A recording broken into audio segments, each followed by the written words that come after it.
Now recovery does not mean being clean. Recovery means complete transformation of your personality. जब तक हमारे व्यक्तित्व में बदलाव नहीं आएगा तब तक हम रियल सेंस में रिकवरी में नहीं रहेंगे। नाउ हमने कल एक ये पॉइंट डिस्कस किया था कि भाई रिकवरी हमें ऐसा लगता है कि बस एक स्टैटिक है, हमने आज रिकवरी कर ली अचीव तो बस अब हम ठीक रहेंगे। बॉस ऐसे नहीं होने वाला। रिकवरी तो हर रोज की लड़ाई है।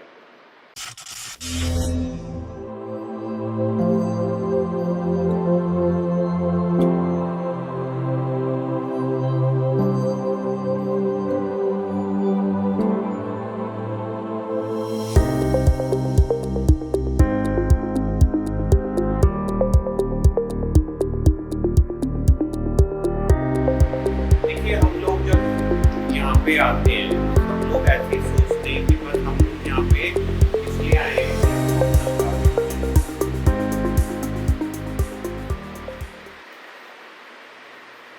क्या सोचते हैं हम लोग यहाँ पे क्यों आए हैं? Because of substance. बट ये सच नहीं है। शायद घर वालों को और सोसाइटी को ये लगता है कि प्रॉब्लम हमारे सब्सटेंस से होती है। बट अगर आप देखो तो सब्सटेंस तो हजारों लाखों लोग ले रहे हैं, वो सबको तो तुलसी नहीं आना पड़ता है, कुछ ही लोग आते हैं। तो इसका मतलब something is deeper than that, and that is that हमारा बिहेवियर कुछ हेवायर। नशा करने के बाद में हम हेवायर हो जाते हैं, हमारी सोच समझ एक्शंस कुछ अजीब से हो जाते हैं और हम जिस तरह से हमें एक्ट करना चाहिए वो ना करते हुए कुछ हम अजीब सा एक्ट करने लगते। नाउ ये बिहेवियर एक लिमिट तक वो टॉलरेट करने की कोशिश करते हैं, family try to be cooperative adjusting, but ultimately it goes beyond that and then they can't manage it. तो क्या हो रहा है? कहीं ना कहीं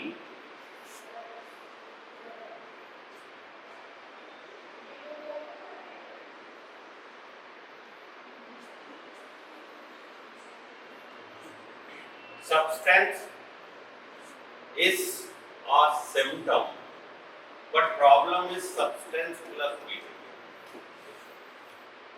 It becomes completely unmanageable.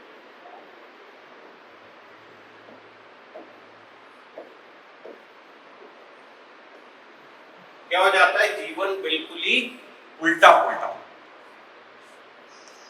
जो मैनेजेबिलिटी है वो क्या होती है? गड़बड़ आ जाती है। मतलब हमारा बेसिक पर्सनैलिटी है, हम पीपल लविंग हैं, हम फैमिली का ख्याल करते हैं, हम पैसों के लिए केयरफुल होते हैं, बट अचानक से इस स्थिति में हम बिल्कुल ही अजीब से हो जाते हैं, हमें पता ही नहीं रहता है हम कर क्या। तो अब इस स्थिति से निकलने के लिए हमें स्थिति ऑफ रिकवरी, जो रिकवरी एक सीधा सीधा मतलब है कि ठीक होना, बट ये जो ठीक होना है ना ये बड़ा कॉम्प्लेक्स है सब्सटेंस। क्यों कॉम्प्लेक्स है? क्योंकि बहुत सारी बार हम ऐसा सोचते हैं कि नशा छोड़ दिया तो सब कुछ ठीक हो गया, बस नशा छोड़ने से सब कुछ ठीक हो गया। It require a complete transformation. हमारी पर्सनैलिटी को क्या जरूरत होती है? एक पूरे बदलाव।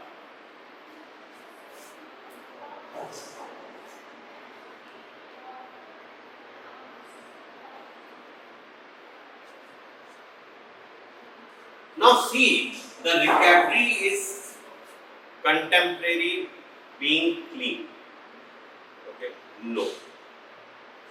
ये तो clean जो है, ये तो बस प्री-रेक्विजिट है कि भैया पहले नशा तो दिमाग से उतरे जिससे समझ में आए क्या सही है क्या गलत। Now we were A, we became B under the influence of substance. Now, even if you become A, this will not solve your problem because then you will keep repeating this cycle A to B, B to A. हमें तो कुछ new cell बनना पड़ेगा which is like C, and it is going to be completely different, a new cell. It's not going to be dependent on old cell.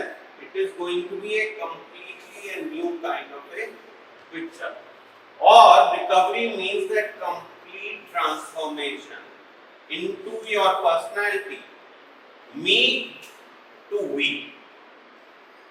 अभी तक मैं करते रहते हैं, जैसे वो बकरी होती है ना, वो मैं करती है, तो हम भी बिल्कुल बकरी जैसे ही हो गए. We become like an animal and we keep talking me, I want this. We don't care what is happening in our surrounding, family, society. We are only concerned about now. For recovery, unless until we change, it's not going to be real recovery. You might be clean. So, yeah, there are times you are clean outside world, but you are not in recovery, because recovery is complete transformation. It's not just being clean. नशा छोड़ देना आसान है, लेकिन अपने व्यक्तित्व में पूरी तरह से बदलाव लाना मुश्किल है. And now that is what is the recovery. Now, clean तो होना ही है, ये तो प्री रेक्विजिट है. जैसे ग्रेजुएशन करने के लिए 12वीं पास करना प्री रेक्विजिट है, but you have to be stable, you have to trust your doctor, you have to follow instruction, you have to be surrender to higher power and resistance to accept your unmanageability कि भाई नहीं, सब कुछ ठीक था, ये तो घर वालों का नाटक है, मेरे को तो कोई प्रॉब्लम ही नहीं थी, मैं तो परफेक्टली फाइन था. इस तरह का जो रेजिस्टेंस है वो केवल एक डिनायल है, जो कि आपको दोबारा से उसी तरफ लेके जाएगा. वो फैन प्लीज ऑफ कर दीजिए.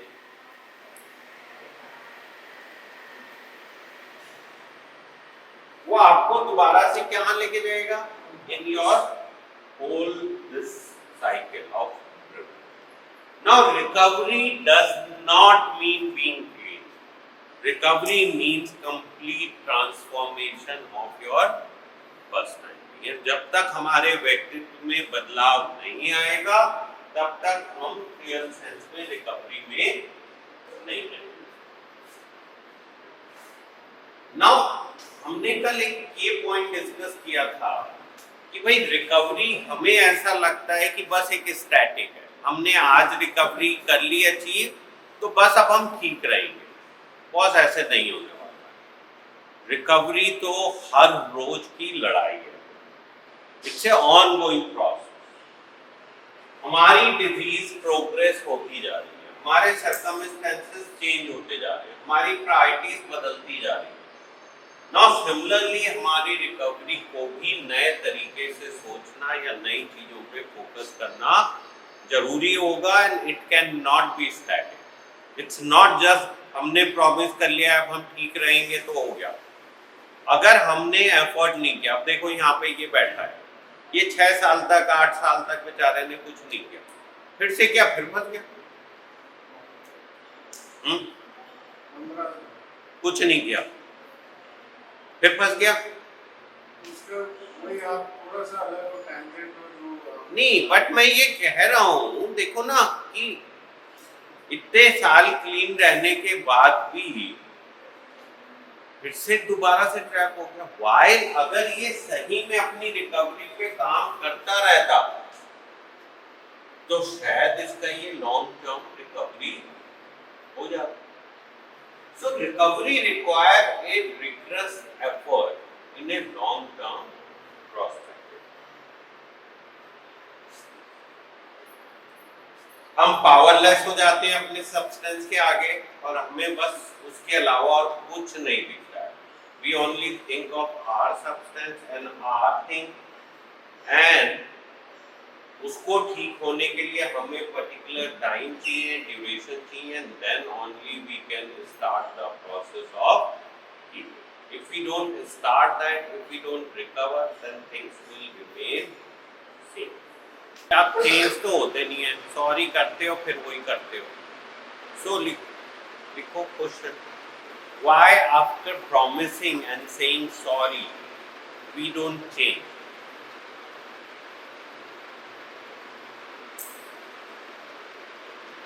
हम लोग वादा करते हैं, सॉरी करते हैं, मगर बदलते नहीं है।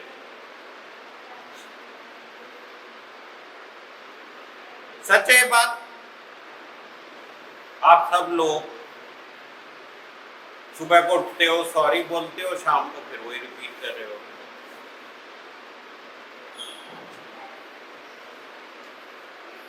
क्यों? मतलब what is happening?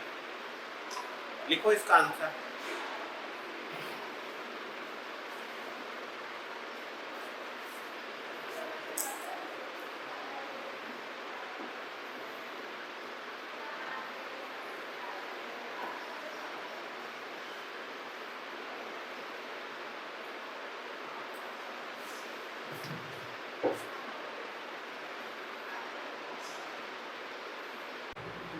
They have lost trust,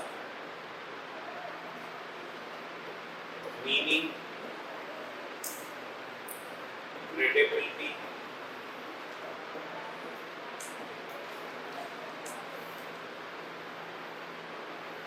सब कुछ हम लोगों ने लूज कर दिया है।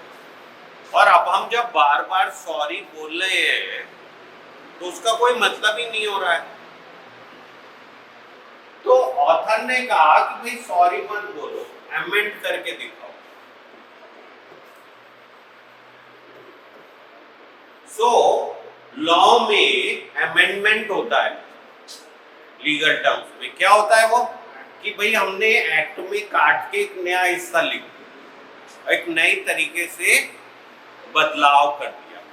तो आपने पश्चाताप किया, अपने पास को सोचा और आप अपने बिहेवियर में पूरी तरह से गलानी और पश्चाताप के साथ, रिमोर्स एंड सॉरी फील करने के साथ अपने बिहेवियर को चेंज करना is amendment. And I think the author is clearly saying unless until the person you are amending with is accept your amendment, you have no right to force it. हम लोग क्या कहते हैं, मैं कह तो रहा हूं मैं नहीं करूंगा, तुम सुनते ही नहीं हो। Because this is no amendment. Amendment is something like you are surrendering yourself and it's the सामने वाले का right whether he accept you or does not accept you। कहे यार ये तेरी ड्रामेबाजी तो मैं बहुत देख चुका हूँ, I don't trust you।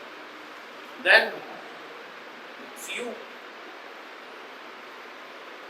There is no guarantee that सामने वाला will trust you। Like I don't trust you। मुझे लगता है कि मैं तुम लोगों को ट्रस्ट ही नहीं कर सकता हूँ और कोई भी मौका मिलते ही तुम लोग मेरी कमर में चाकू ठोक दो। एंड मैं तुम्हारी फैमिली को भी कहता हूँ, they are not trustworthy lord, you should never trust them. क्योंकि कोई भरोसा नहीं है, कभी भी वापस आ सकती है बीमारी। So, तुम्हें फिर भी ट्रस्ट कर सकते हैं, मगर when you are with your disease, then your trust factor is 0 or minus. Now, unless until you really understand from deep inside and realize that how much hurtful you were for the others, nothing will change. It will only work once you agree on it। आप लोग बात समझ रहे हो? जब तक ये बदलाव नहीं लाओगे तब तक चीजें ठीक नहीं होगी। सो मैं आप लोगों का सॉरी नहीं सुनना चाहता हूं, मैं देखना चाहता हूं कि आप अंदर से रिमोर्सफुल हैं या नहीं। और उसका सबसे आसान तरीका क्या है, जब आपकी फैमिली आती है तो आप गुस्सा कर रहे हो कि आप सॉरी फील कर रहे हो, आप रिमोर्सफुल हो कि आपने बहुत गलत किया और फैमिली को बहुत दुख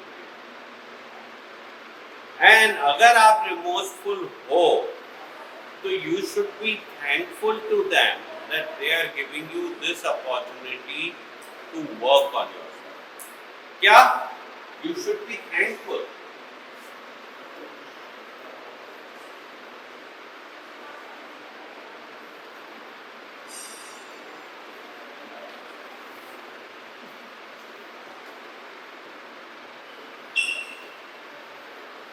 And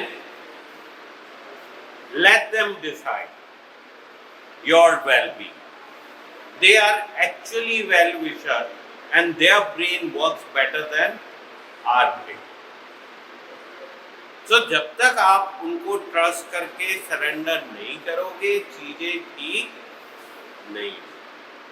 अगर आप ये डाउट करते रहोगे और धमकियां देते रहोगे और बार बार उन्हें ये कहते रहोगे कि भाई मैं ये कह रहा हूं, मेरी बात मानो, इट विल नॉट वर्क। मैं आपका सॉरी मानूं या आपकी फैमिली सॉरी माने, ये तो मेरे ऊपर है, कोई धमकी नहीं है। आप लोग बात समझ रहे हो? Now see the ego. हम लोगों की क्या ईगो है? मैं कह रहा हूं बस मान लो। क्यों मान लें? ऐसा क्या किया है तुमने? Why I should trust you? So the simplest and easiest thing is to challenge and start accepting that you have a problem and you need to change. Please stop blaming others for your problem. कि भैया सब कुछ ideal होना चाहिए। Ideal तो है नहीं, कुछ भी आइडियल नहीं है। तो हम लोग तो परफेक्टली इम्परफेक्ट हैं। Can you tell me somebody who is perfect? Please अपनी ईगो को कम करो। वी आर ह्यूमन बीइंग, इंसान है, भगवान नहीं है। Accept yourself as one of the human being. We can not be perfect. We are completely, perfectly imperfect. क्या है हम? Perfectly imperfect. मतलब कहीं से भी परफेक्ट नहीं है। अगर आपको रिकवरी में जाना है तो अपने आप को प्रोटेक्ट तो करना पड़ेगा, अपने आप को लुक आफ्टर तो करना पड़ेगा, अपने आप को अच्छा बुरा तो सोचना पड़ेगा।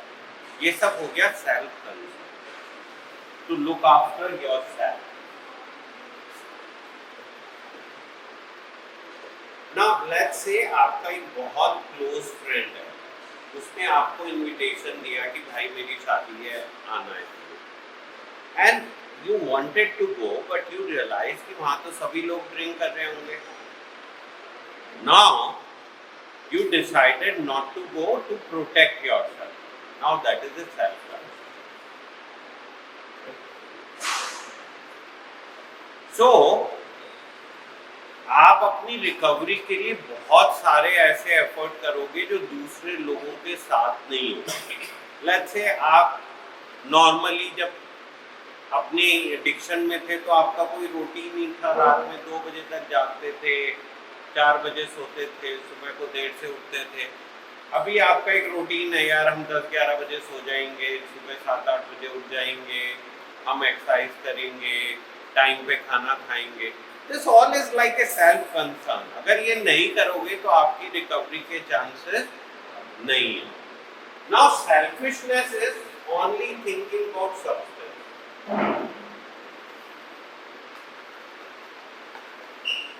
It's me and my ego.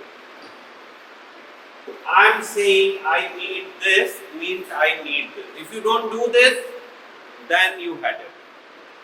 अगर मुझे आज डिस्चार्ज नहीं कराया तो कल मैं अपना आप को खत्म कर दूंगा, आते ही नशा करूंगा। If you behave like this then it is totally selfish. You are only thinking about yourself. They are concern, they are helping you, they are trying to make you a better person, but you are only concern about yourself and keep repeating same thing again and again. Now you have to look after yourself as a self concern, but please don't become selfish. ठीक है, तो अपना आपको concern होना है अपने लिए, अपने आप को लुक आफ्टर करना है, और उसको लुक आफ्टर करने के लिए अपने इंटरेस्ट के लिए कोई भी डिसीजन गुड और बैड लेना आपके लिए जरूरी है। सेल्फिश नहीं होना है। सेल्फिशनेस में क्या हो रहा है, आपकी ईगो हर्ट हो जाएगी, छोटी सी बात पे आप परेशान हो जाओगे, और फिर लेट्स से आप ये कह रहे हो कि भाई या तो मुझे छुट्टी करो वरना मैं जाके दारू पीऊं,